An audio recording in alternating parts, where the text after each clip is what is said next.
Namun kesempurnaan, kenyataan akan wujud kezuhiran dirinya sempurna pada diri Bapak Ibu itu.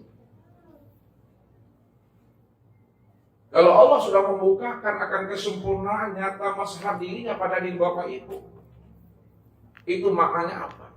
Di mana ada kamu, di situ ada aku. Betul, tangkap rahasia itu. Kita tilik ke dalam, kita senter ke dalam, kita pastikan ke dalam. Di mana aku berada, di situ nyatanya Allah. Nah, begitulah rasa Tuhan itu mesti hidup di dalam kita.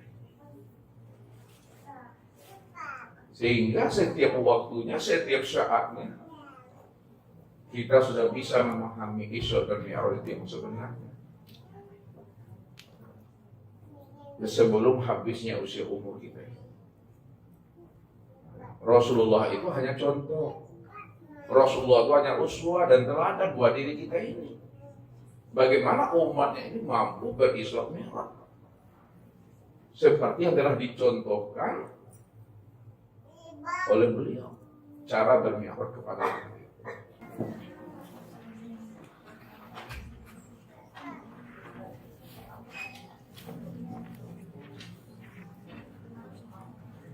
Yang pertama Bapak Ibu, ya kita lihat prosesnya. Ya, proses yang pertama itu proses Islam atau proses syariat. Ini diawali dengan proses tazkiyatul qalbiyah, pembersihan dada beliau, ruhani beliau, qalbu beliau. Ini prosesnya. Ya, yang disebut namanya tazkiyatul qalbiyah.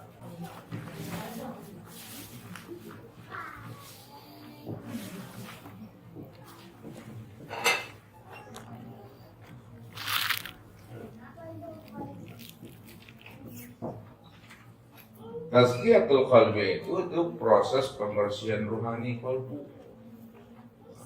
Kalaulah rohani Nabi dibersihkan, qalbunya Rasulullah dibersihkan, jangan pula Bapak Ibu salah pula memahaminya, berarti hati Nabi kotor. Ya, hati Nabi itu berumui. Bukan. Nabi itu adalah contoh dan uswah sebenarnya bagi diri kita ini. Ya. Karena siapapun yang akan bermi'raj, siapapun yang akan berliku dengan Allah, maka prosesnya itu adalah proses pembersihan hati. Nah, Nabi contohnya itu untuk memberitahukan pesan yang tersirat bagi umat ini. Karena Allah katakan apa? Fi qulubihim maradun fazadahumullah. Bahwa hati manusia itu penuh dengan penyakit, penuh dengan nipak-nipak batin. Nipak batin itulah sebenarnya sebagai batu licin, batu penhalang, hijab dan penghalang bagi diri kita untuk bisa bermi'raj kepada Allah. Makanya supaya rohani kita itu bisa berisra mi'raj kepada Allah, maka perlu proses tazkiyatul qalbi, yaitu pembersihan hati. Ini yang disebut namanya ya, mengeluarkan nipak-nipak batin sekiranya itu ada di dalam hati kita. Ujub, ria, takut, dengki, sombong, sosok, onge, gibah, namimah, seganteng, serancak, soleh baik. Itu semuanya itu penghalang sudah. Penghalang. Makanya Nabi katakan apa? La tadkhulul jannata man kana fi qalbihi misqala dzarratin min iman. Tidak akan masuk surga umatku walaupun dia itu adalah ahli ibadah, ahli sujud. Jikalau ada di dalam hatinya sebesar zarah sifat sombong, sifat ujub, sifat takbur, ujub, sombong dan takbur itulah sebenarnya penghalang dirinya itu untuk bisa masuk ke dalam surga Allah. Jadi jangan dianggap enteng, dianggap remeh masalah ujub Bapak Ibu, masalah takbur. Hati-hati. Jangan hanya zahirnya saja dikatakan ahli surga, seolah-olah Bapak Ibu kita semua sudah mendapatkan sertifikat surga, tapi di dalamnya kan itu namanya hijau di antara namun wahum yahsabuna annahum yuhsinuna sun'a.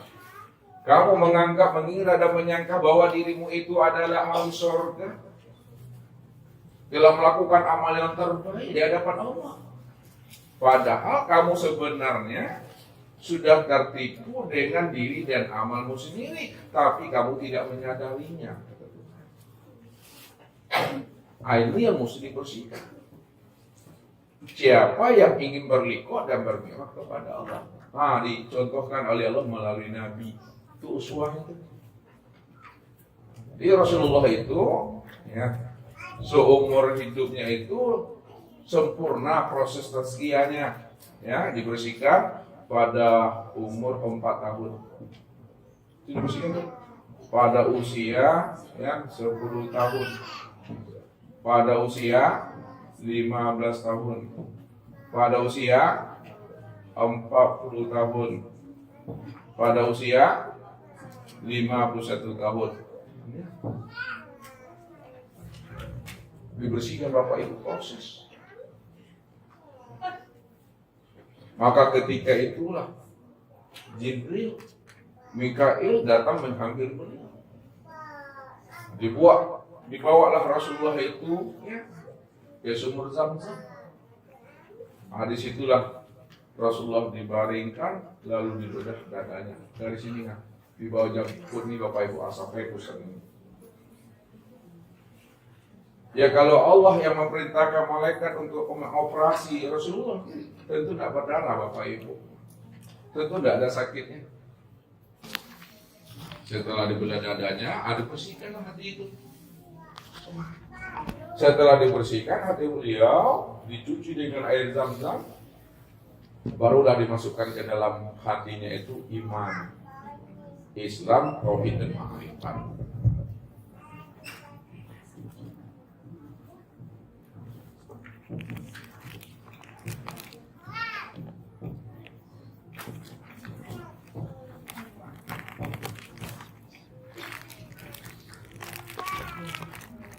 Jadi dimasukkanlah nur iman, Islam, tauhid dan ma'rifat. Makanya Allah katakan, walakinnallaha habbaba ilaikumul imana wa zayyanahu fi qulubikum. Akulah yang membuat hatimu itu cinta, mahabbah rindu dengan aku, kata Allah. Maka aku tanamkan keimanan itu betul-betul tertancap di dalam rahasia hakikat dirimu, kata Allah. Jadi iman itu letaknya di hati, kan? Iman itu letaknya di hati. Hati itu letaknya di mana? Harus dipahami itu. Biar tahu Bapak Ibu. Ini harus bukakan nih. Allah katakan, aku ciptakan anak Adam itu, itu sebagai sebuah mahligai. Mahligai. Mana itu Ibnu Adam kisor, aku jadikan anak Adam itu batang tubuhnya seperti sebuah mahligai. Di dalam mahligai itu ada namanya hati sudur. Hati sudur, sudut hatimu. Di dalam hati sudur itu, disitulah letaknya hati fuad. Hati fuad. Di dalam sudur itu letaknya hati fuad. Di dalam fuad itulah terletaknya hati kulub. Di dalam hati kulub itu letaknya hati bahjatul kulub atau sawafa. Di dalam hati bahjatul kulub itu, disitulah letaknya hati lubban.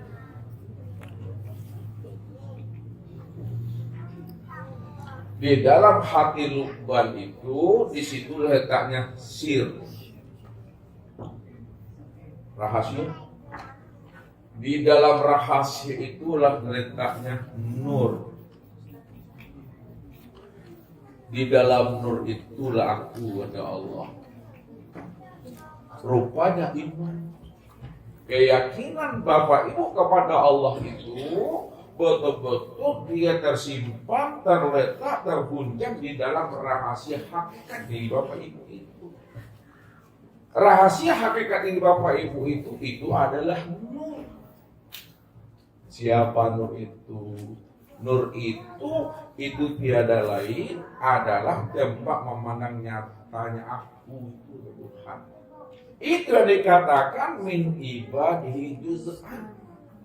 Itu yang dikatakan tajali diriku, bahagia diriku.